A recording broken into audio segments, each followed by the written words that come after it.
నెల్లూరు నగర డివిజన్ల విభజన వ్యవహారం అధికార పార్టీకి అనుకూలంగా ఉందని నెల్లూరు జిల్లా వైసీపీ యువజన విభాగం అధ్యక్షుడు నగర కార్పొరేటర్ ఊటుకూరు నాగార్జున అభిప్రాయపడ్డారు.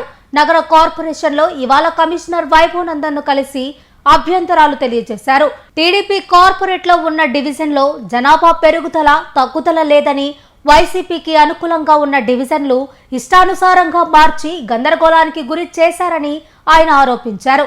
ఈ కార్యక్రమంలో కార్పొరేటర్ శ్రీకాంత్ రెడ్డి తదితరులు హాజరయ్యారు. నెల్లూరు నగర డివిజన్ల విభజన వ్యవహారం అధికార పార్టీకి అనుకూలంగా ఉందని నెల్లూరు జిల్లా వైసీపీ యువజన విభాగం అధ్యక్షుడు నగర కార్పొరేటర్ ఊటుకూరు నాగార్జున అభిప్రాయపడ్డారు.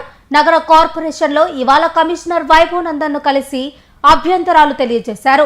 టీడీపీ కార్పొరేట్లో ఉన్న డివిజన్లో జనాభా పెరుగుదల తగ్గుదల లేదని, వైసీపీకి అనుకూలంగా ఉన్న డివిజన్లు ఇష్టానుసారంగా మార్చి గందరగోళానికి గురి చేశారని ఆయన ఆరోపించారు. ఈ కార్యక్రమంలో కార్పొరేటర్ శ్రీకాంత్ రెడ్డి తదితరులు హాజరయ్యారు. ఎక్కడన్నా డీలిమిటేషన్ చేస్తే ప్రజలకి సౌకర్యార్థమో, లేకపోతే వాళ్ళ సమానత్వం కోసమో, లేకపోతే వాళ్ళ సమాన రిప్రజెంటేషన్ కోసమో, లేకపోతే స్థానికంగా ఉన్నటువంటి ఇబ్బందుల్ని సరిచేసే దానికోసమో డీలిమిటేషన్ చేస్తారు.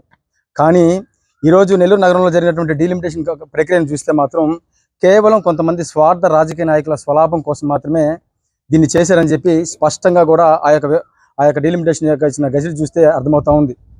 మరి ముఖ్యంగా దానికి సంబంధించి నా డివిజన్కి సంబంధించి 13వ డివిజన్లో 3 ముక్కల ఆట మాదిరిగా డివిజన్లో ఉన్నటువంటి ఒక కంటిన్యూటీతో ఉన్నటువంటి నా డివిజన్ని అనేక రకాలుగా విభజించి, ఎందుకు మాట అంటున్నానంటే, ఎక్కడ కూడా కమిషనర్ గారిని నేను ఏ ప్రాతిపదికన మీరు చేశారు సార్ అని అడిగితే 2011 సెన్సస్ ప్రకారం చేశాను అని చెప్పాడు. కానీ అదే 2011 ప్రకారం సెన్సస్ ప్రకారం చేసినప్పుడు డిప్యూటీ మేయర్ రూప్ మర్యాద గారు వార్డు చెక్కు చెదరల, అలాగే తెలుగుదేశం పార్టీకి అనుకూలంగా ఉన్నటువంటి కొన్ని వార్డులు కూడా ఎక్కడ కూడా కేవలం ఎస్సీ ఎస్టీలు బీసీలు మైనార్టీలు ఎక్కడైతే ఎక్కువ శాతం మంది ఉన్నారో ఆ డివిజన్లు మాత్రమే టార్గెట్ చేసుకునేసి ఆ డివిజన్లు అన్నింటినీ కూడా అనేక రకాలైనటువంటి విభజనగా చేసేస్తూ అక్కడ డివిజన్లో ఉన్నటువంటి ప్రజల మధ్య ఉన్నటువంటి ఐక్యతను దెబ్బతీసే విధంగాను, వాళ్ళ మనోభావాలను దెబ్బతీసే విధంగాను ఈ యొక్క డీలిమిటేషన్ ఉందని తెలియజేస్తున్నా. దానికి కారణం నా డివిజన్లో ఉన్నటువంటి మా ఊరు ఎలంబర్దినికి సంబంధించి ఏదైతే శ్మశాన వాటిక ఉందో ఆ మా ఊరికి సంబంధించిన ఓట్లన్నీ సిటీలోకి పెట్టి శ్మశాన వాటికి సంబంధించిన ఇదిని మాత్రము రూరల్ కాన్స్టిట్యున్సీలో ఈరోజు బౌండరీ ఏర్పాటు చేయడం జరిగింది. అసలు ఏ ప్రాతిపదికన ఎవరు ఒపీనియన్తో చేశారని అడిగితే కమిషనర్ గారి దగ్గర సరైన సమాధానం చెప్పే పరిస్థితులు కూడా లేదు. తీరా చూస్తే ఇక్కడ గమనించింది ఏంటంటే, ఇది కేవలం మంత్రి నారాయణ గారి ఆధ్వర్యంలో మంత్రి నారాయణ గారితో నమ్ముకున్నటువంటి కొంతమంది కార్పొరేటర్, కొంతమంది నాయకుల యొక్క స్వార్థం కోసమే ఈ యొక్క డీలిమిటేషన్ జరిగింది అనేది మాత్రం స్పష్టంగా అర్థమవుతా ఉంది.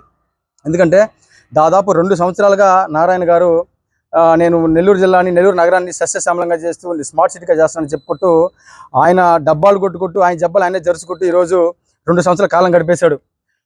చెట్ల రూపంలోనే నేను చెట్లు వేస్తున్నాను, నేను ఎండ్ రోడ్లు వేస్తున్నాను, నా అభివృద్ధి చూసి ఓటేంటి అనే స్థాయి నుంచి జనాలు ఇవన్నీ కూడా వాళ్ళ యొక్క కార్యకర్తలు, ఏదైతే నారాయణ గారికి సంబంధించిన కార్యకర్తలకి కోట్లు దోచిపెట్టే విధంగానే జరిగిన ఈ కార్యక్రమాలు అని చెప్పి ప్రజలు ఎప్పుడైతే అర్థం చేసుకున్నారనే ఆలోచన నారాయణ గారు చేశారో ఆ ఆలోచనలు ఏదో ఒక తిప్పిపోటాలనే ఆలోచనతోనే ఈ యొక్క డీలిమిటేషన్ అత్యంత దారుణంగా ఈరోజు చేశారని తెలియజేస్తున్నా.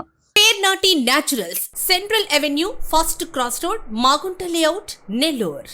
అధునాతన వ్యవసాయ పద్ధతులతో సేంద్రియ ఎరువుల మన్నికతో ఆర్గానిక్ ఫుడ్ ప్రొడక్ట్స్ ను తయారు చేసి మీకు అందిస్తున్న మీ ఆరోగ్యాభిలాషి పేర్నాటి న్యాచురల్స్. అన్ని రకాలైన వెజిటబుల్స్, సీజనల్ ఫ్రూట్స్, పాల ఉత్పత్తులు, సింగిల్ పాలిష్ రైస్, స్వచ్ఛమైన తేనె, పప్పు దినుసులు, గానుగ నూనెలు, మిర్చి, పసుపు, పికిల్స్, న్యాచురల్ పౌడర్స్, స్వచ్ఛమైన సువాసనలతో హై న్యూట్రిషనల్ వాల్యూస్ తో మీకు అందించడం మా ప్రత్యేకత.